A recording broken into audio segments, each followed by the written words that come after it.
Milky beauty Tamannaah ప్రస్తుతం ఒక పక్క సీనియర్ హీరోల సినిమాలో నటిస్తుంది. మరోపక్క లేడీ ఓరియంటెడ్ కథలకు కూడా సైన్ చేస్తూ వస్తున్నారు.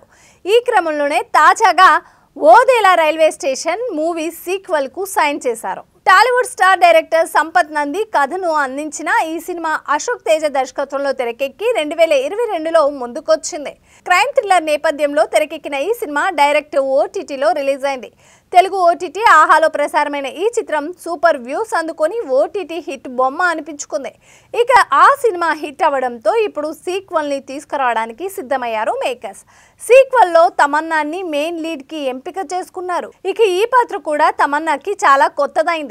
మిల్కీ బ్యూటీని ఇప్పటి వరకు చూపించని విధంగా సరికొత్తగా లేడీ అఘోర పాత్రలో చూపించబోతున్నారు. నేడు శివరాత్రి సందర్భంగా మూవీలోని తమన్నా లుక్ ని షేర్ చేశారు మేకర్స్.